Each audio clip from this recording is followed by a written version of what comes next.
तैमूर हिंदुस्तान आता है, तबाही मचाता है, हिंदुस्तान की हालत खराब, और पीछे से कोई नहीं बोला तो हम तो गए। एक महान आदमी की पूरी जिंदगी चुनौतियों से भरी हुई है। अब एक खतरनाक अफगानी और दूसरा खतरनाक राजपूत दोनों लड़ रहे हैं। आप खुदा बन रहे हो सर। बाहर है आज पैगाम मोहब्बत लेके आई, ये पहला मंत्र है सफलता का। एक 15 साल का लड़का गद्दी पे, एग्जीक्यूटिव का एग्जाम होता है, सैफिन साहब आपके सामने, जुडिशरी का एग्जाम होता है। पूरी दुनिया में कहीं भी लेजिस्लेचर के लिए कोई एग्जाम नहीं होता। मेंबर ऑफ पार्लियामेंट बनने के लिए किसी परीक्षा को देने की जरूरत नहीं है। मेंबर ऑफ लेजिस्लेटिव असेंबली बनने के लिए किसी एग्जाम को देने की जरूरत नहीं है। क्यों? क्योंकि जो राजशाही है, किंगशिप, वो समझदारी पे डिपेंड करती है, आपकी अंडरस्टैंडिंग। अकबर, अब जो भी दिल्ली में बैठेगा उसको गुजरात जाना है। सैफिन साहब गुजरात से हैं हमारे, और गुजरात कनेक्ट करता है हिंदुस्तान को कहां से? सेंट्रल एशिया से, ईरान से। गुजरात हमको कनेक्ट करता है कहां से? वेस्ट एशिया से, सऊदी अरेबिया से। सऊदी अरेबिया का पुराना नाम है हिजाज। तो दिल्ली के आदमी को गुजरात जाना है, अब जाएगा किधर से? राजस्थान हो गए। राजस्थान क्या है? डेजर्ट। और मनुष्य की जो प्रवृत्ति है, नेचर, वो उसकी ज्योग्राफी से इंफ्लुएंस होती है। जैसे यूपी बिहार का आदमी थोड़ा सा दिमाग से बहुत तेज होगा, काम कम करेगा, फर्टाइल जमीन है, बड़े तोहफे दिए मालिक ने, काम करना ही नहीं। लेकिन राजस्थान का आदमी से 10 किलोमीटर से पानी लेकर आना है, फिजिकली बड़ा स्ट्रांग होगा वो। तो जब फिजिकली स्ट्रांग होगा तो कॉन्फिडेंस होगा। अब आपकी हाइट 6 फीट है और आपका वेट है 200 केजी,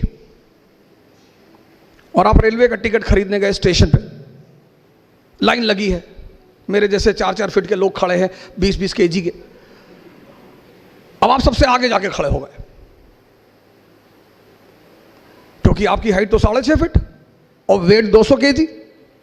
आप आगे जाके खड़े हो गए। अब हम लोग पीछे खड़े हो गए, सर झुका के बुदबुदा रहे हैं कि भाई साहब दुनिया में कोई कानून नहीं, बदतमीजी देखिए आगे जाके। अब हम कुछ बोल नहीं पा रहे हैं आपको, क्योंकि हमें पता है कि अगर एक ने बोला और मारा इसने, और पीछे से कोई नहीं बोला तो हम तो गए।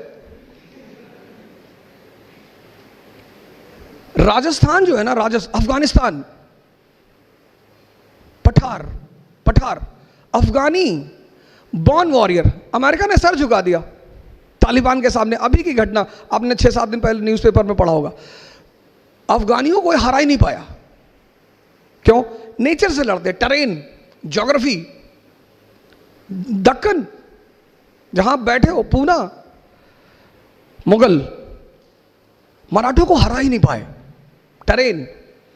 वो यूपी बिहार का सिपाही यहां आता था, अब वो प्लेन का रहने वाला आदमी, और यहां की ज्योग्राफी बड़ी डिफरेंट, टफ। अब वो मराठी निकला पहाड़ के बीच से, एक हाथ मारा यूपी के आदमी को, फिर पहाड़ के अंदर। अब वो यूपी का आदमी ढूंढ रहा है कि भैया कहां गया। वो यूपी की फौज यहां लड़ नहीं पाई। सवाल ताकत का नहीं था, सवाल ज्योग्राफी का है। अब अकबर को गुजरात जाना है, अब बीच में राजस्थान, और राजपूत तलवार लेके खड़े हैं कि पहले हमसे लड़ो। तो अकबर ने बीरबल से कहा कि यार क्या चाहिए इनको, ये क्यों परेशान करते भाई? बोले सरकार इनको कुछ नहीं चाहिए, इनको 2 चीज चाहिए। एक इज्जत चाहिए, इज्जत, सम्मान। हाँ बोले दे दो, बोरे में भर के दे दो, बोरा ले आओ, खूब सम्मान भर के दे दो। भाई सम्मान किसी को देने में कौन सा पैसा खर्चा होता है? और दुनिया में लोग वो काम करते भी डरते जिसमें पैसा नहीं खर्चा होता।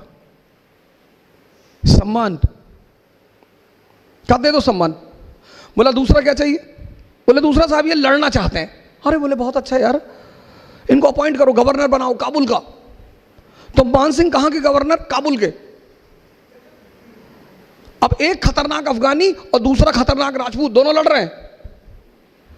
अकबर दरबार में बैठा हुआ है, अनारकली डांस कर रही, बहारें आज पैगामे मोहब्बत लेके आई, इसको बोलते हैं समझ।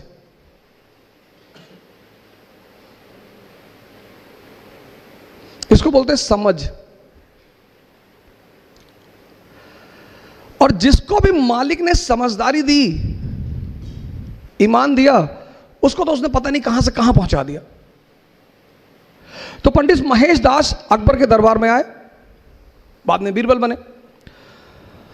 तो अकबर के दरबारियों को बहुत बुरा लगा, कह रहे हम लोग शाही खानदान के लोग, ये आम आदमी इसको कहां से उठा लाए, ये नहीं बैठेगा दरबार में।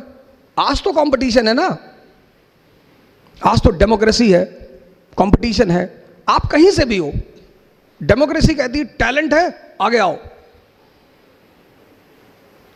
आपने कहा साहब हम महाराष्ट्र से, हम बिहार से, अरे उसने कहा ये सब मत बोलो, टैलेंट है, सैफिन हसन हो, हाँ आगे आओ, नहीं है पीछे हो जाओ। ये मत बताओ हम राजपूत हैं, हम पठान हैं, हम ये ना, टैलेंट है साबित करो और आगे आओ। तो जब महेश दास को अकबर ने कहा कि हम अपने दरबार में लेंगे, दरबारियों ने बड़ा विरोध किया, यार है बिल्कुल नहीं। अकबर को पता था कि आदमी बड़ा काबिल है ये, तो अकबर ने कहा कोई रास्ता तो निकालो यार, कोई कंडीशन तो रखो। तो एक बड़े आलिम बैठे हुए थे, मुल्ला दो प्याजा, बड़े पढ़े लिखे आलिम टाइप के आदमी। उन्होंने कहा शहंशाह एक ही शर्त है, हम अकबर को एक ही शर्त पे अंदर आने, इसको महेश को एक ही शर्त पे अंदर आने देंगे। अकबर ने कहा क्या? बोले अगर ये मेरे सवाल का जवाब दे दे हम इसे बुला ले अंदर। अकबर ने देखा महेश दास की तरफ, बोले शर्त मंजूर है? बोले हाँ साहब मंजूर है। तो अकबर ने कहा कि मौलाना साहब पूछिए। तो मौलाना साहब ने महेश दास से कहा कि बताओ मेरे मन में क्या चल रहा है। अब मैं कैसे बताऊं तुम्हारे मन में क्या चल रहा है? पर बीरबल ने कहा कि सरकार मुझे पता है आपके मन में क्या चल रहा है। आप चाहते हैं कि शहंशाह अमर हो जाएं, आप चाहते हैं कि शहंशाह की जो हुकूमत है वो पूरी दुनिया पे फैल जाए, आप चाहते हैं कि दुनिया की जितनी खूबसूरत औरतें शहंशाह की सबसे शादी हो जाए। मौलाना साहब तो हंसने लगे। अकबर ने पलट के देखा, कहा मौलाना साहब? बोले सरकार बस यही बातें सोच रहा था सरकार। ये पहला मंत्र है सफलता का। एक आम आदमी की पूरी जिंदगी दर्द से भरी हुई है, बस वो आम है। एक महान आदमी की पूरी जिंदगी चुनौतियों से भरी हुई है। ये जो आपने शब्द यूज किया ना हालात, सर हालात से ही तो लड़े राम मोहम्मद साहब। आप मोहम्मद साहब का टाइम देखिए, आप मोहम्मद साहब का टाइम देखिए सर, पहली चीज। दूसरी चीज सर ये है कि हालात, अब जैसे हम तो, मैं तो हिस्ट्री का टीचर हूं तो मैं तो हमेशा एग्जाम्पल वहीं से उठाता हूं। 1398 तैमूर हिंदुस्तान आता है, तबाही मचाता है, सब कुछ खत्म कर देता है। 1398 से लेके 1556 सेकेंड बैटल ऑफ पानीपत, आप समझ लो 150 साल हिंदुस्तान की हालत खराब, सब कुछ तहस नहस। और उस परिस्थिति में सर 1556 में एक 15 साल का लड़का गद्दी पे बैठता है, अकबर। सर हालात देखो आप, हम नाहक में उसे ग्रेट नहीं कहते सर, हम ग्रेट सिर्फ इसलिए कहते हैं कि भाई तुमने इस हालात से तुम निपटे कैसे। एक आदमी कह रहा है मेरा पड़ोसी मुझे गाली दे रहा है, सबके देते हैं दुनिया में, कौन सा पड़ोसी जो किसी को गाली ना दे? और अगर ऐसा है कोई तो आप बताइए, मैं तो मिलूंगा उस आदमी से। लोग कहते हैं मेरे रिश्तेदार मेरे पीछे पड़े, रिश्तेदारों का काम ही है, और क्या करें वो कि मेरे खाला ने हमको डिमोरलाइज कर दिया कि इतना बड़ा सपना देख रहे हो आईएएस बनने का, अरे कुछ पहले कर लो, अपने माँ बाप की स्थिति देखो। सर काम ही है सर। फ्रेंड आपका आ गया, उसने कहा अरे यार आईएएस बनने जा रहे हो, अच्छा ये सीधे हमला कभी नहीं करते, ये इनडायरेक्टली करते हैं।